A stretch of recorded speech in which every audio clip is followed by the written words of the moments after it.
রহমান জামাতে হিদায়াতুল্লাহ রাহমাতুল্লাহি ওয়া বারাকাতুহু।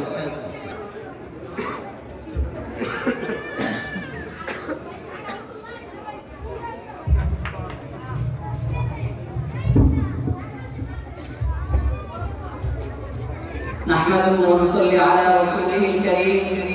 أما بعد فأعوذ بالله من الشيطان الرجيم. بسم الله الرحمن الرحيم.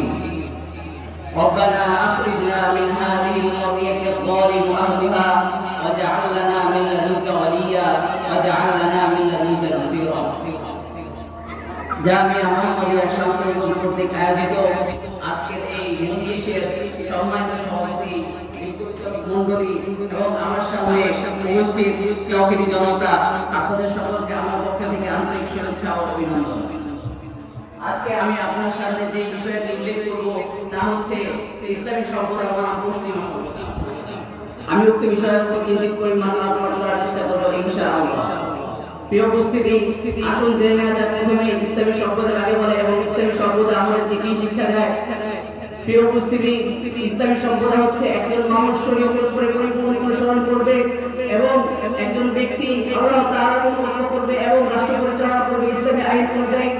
এবং ইসলামী সম্প্রদায় আমাদেরকে শিক্ষা দেয় কিভাবে একজন নারীকে সম্মান করতে হয়। ইসলামী সম্প্রদায় আমাদেরকে শিক্ষা দেয় কিভাবে ইসলাম কিভাবে সমাজ থেকে সন্ত্রাসবাদ দূর করা যায়। ইসলামী সম্প্রদায় আমাদের শিক্ষা দেয় কিভাবে একজন যুদ্ধবন্দীর সাথে আচরণ করতে হয়। প্রিয় উপস্থিতি, যদি আমরা রাসূলের জীবনী সম্পর্কে দেখি, রাসূলের জীবনে এরকম একটি ঘটনা আছে। রাসূল সাল্লাল্লাহু আলাইহি ওয়াসাল্লাম এক যুদ্ধে একজন নারীকে বন্দী হিসেবে পেলেন। এরপর সেই নারীকে মসজিদে নববীর পাশে থাকতে দেওয়া হয়। অতঃপর সেই নারী যখন রাসূল সাল্লাল্লাহু আলাইহি ওয়াসাল্লাম মসজিদে নামাজ পড়তে যান, সে কিছু বলতে চায় কিন্তু রাসূলকে বলতে পারে না। একদিন রাসূল সাল্লাল্লাহু আলাইহি ওয়াসাল্লামকে বলে, ইয়া রাসূলুল্লাহ, আমি আপনাকে কিছু বলতে চাই। রাসূল সাল্লাল্লাহু আলাইহি ওয়াসাল্লাম বলে যে ঠিক আছে, বলো তোমার কি ইচ্ছা। সেই মহিলা বলে যে ইয়া রাসূলুল্লাহ, আমি এখানে থাকতে চাই না, আমি আমার ভাইয়ের কাছে থাকতে চাই। রাসূল করিম সাল্লাল্লাহু আলাইহি ওয়াসাল্লাম জিজ্ঞেস করে, তোমার পরিচয় কি? কে তোমার ভাই? ওই মহিলা বলে, আমার নাম হচ্ছে সাফওয়ানা এবং আমার ভাই হচ্ছে আদি ইবনে হাদিমতাই, আমি হাদিমতাইয়ের কন্যা। রাসূল সাল্লাল্লাহু আলাইহি ওয়াসাল্লাম বলে, ঠিক আছে সাফওয়ানা, তুমি এক কাজ করো, তুমি একজন বিশ্বস্ত লোক খুঁজো যার মাধ্যমে তুমি তোমার ভাইয়ের কাছে পৌঁছতে পারবে। এরপর রাসূল সাল্লাল্লাহু আলাইহি ওয়াসাল্লাম যেমন বলে, ইয়া রাসূলুল্লাহ, আমি তো আমার বিশ্বস্ত লোক পেয়ে গিয়েছি। রাসূল সাল্লাল্লাহু আলাইহি ওয়াসাল্লাম তার নিজ চাদর মোবারকটাকে দিয়ে তাকে বিদায় করে দেন, তার ভাইয়ের কাছে রওনা করিয়ে দেন। এটা হচ্ছে ইসলাম। ইসলাম শিক্ষা দেয় কিভাবে একজন নারীর সাথে একজন নারীর সাথে আচরণ করতে হয়। আর যদি আমরা দেখি পশ্চিমা সম্প্রদায় আমাদেরকে শিক্ষা দেয়, পশ্চিমা সম্প্রদায় হচ্ছে আমাদের যুব সমাজকে ইসলামী সংস্কৃতি বিরুদ্ধে যুব সমাজকে সন্ত্রাসী উদ্বুদ্ধ করে তোলে এবং ইসলামী সম্মান যুব সমাজকে কিভাবে ইসলাম বিদ্বেষী করে তোলা যায় সেই চিন্তা ভাবনা করে।